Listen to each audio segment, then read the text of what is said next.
In this video, I'm going to be taking a look at how to make a Metro Boomin style beat in Ableton Live 10.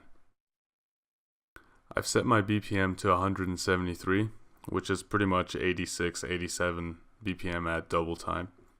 So you can either choose to work at 173 or at 86, 87, whatever's easier for you. The range of these kinds of beats can typically go from 130 all the way to 180, from 130 to 180, or 65 to 90 BPM, depending on if you're doing it half time or double time. The first thing we're going to take a look at here is our melody, and when you're trying to make a Metro Boomin style melody, you want to go for bells, pianos, and eerier, creepier scales. So what I did here was I took a note from a piano hit and I duplicated this across, transposed it up and down, switched up the sounds, and then consolidated the whole thing and transposed it up again 5 and duplicated it. One of them being much wider through this Haas delay effect, which sounds like this.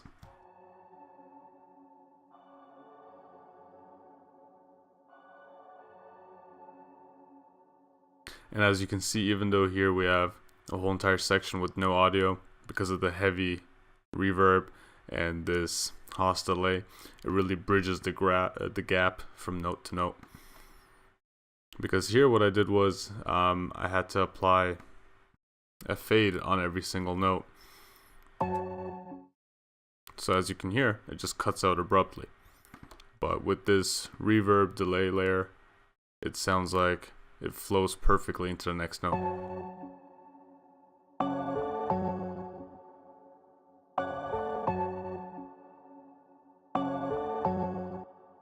Also applied some simple multiband compression.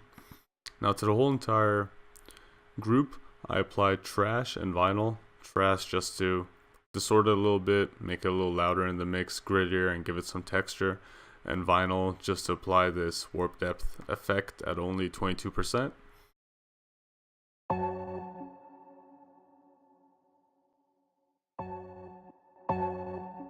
As you can see, it's much more powerful when these effects are turned on. The next thing we're going to take a look at is the 808 channel. And what I did for this is I took a clean Metro Boomin 808 and I saturated a little bit, cut out the high end, and sidechain compressed it to the kicks.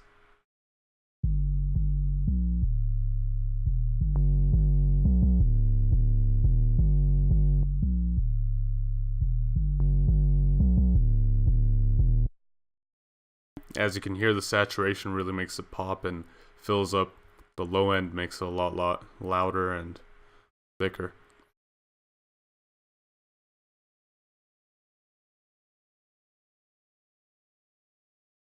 And this 808 channel here has been sidechained to our group 8, which are the kick sounds, and I went for 2 pretty classic Metro Boomin kicks, just loaded them up and drew in the pattern or the rhythm. And for one of the kicks, I took out the high end because it did have somewhat of a clicky sound, but the body of it was nice, so I just layered it in with the second kick.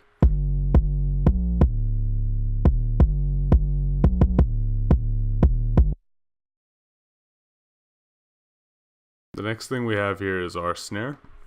And for the snare, I took one of Metro Boomin's snares, but it was pretty quiet, so I had to boost it up here by 12 decibels. But that's about it. Didn't really do anything else to it.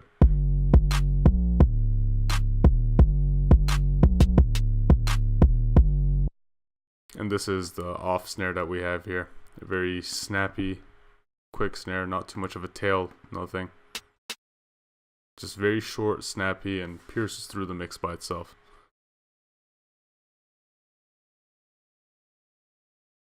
I also did layer in a clap from Metro Boomin on top of the snare to fill it up, give it a little bit more width in the mix.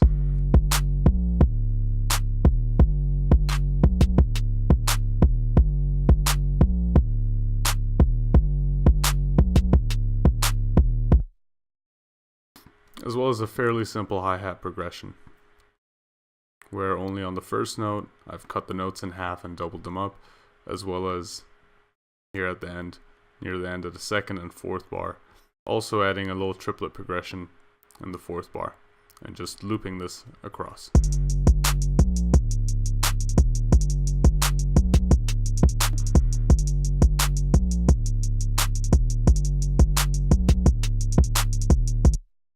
So that's it for our drum channel, or drum channels. Now to layer in something to play along with the melody, I took a very simple choir sound from Synthmaster, applied some reverb to it, an echo effect, and an EQ to cut out some of the lows and highs. I'm going to turn off all the effects. This is what it originally sounded like.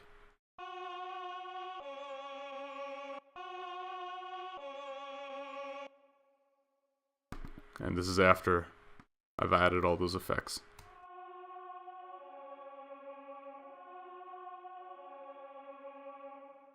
As you can hear, it's completely been shifted into the background, which helps the main melody sit in the middle and sit in the center of the attention and have this truly be an additive that just comes in the background and fills everything up. Now I'm going to play these together.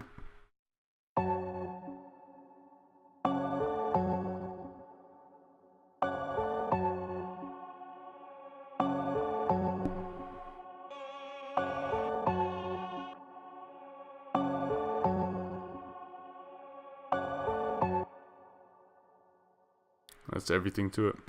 Now to hear everything put all together.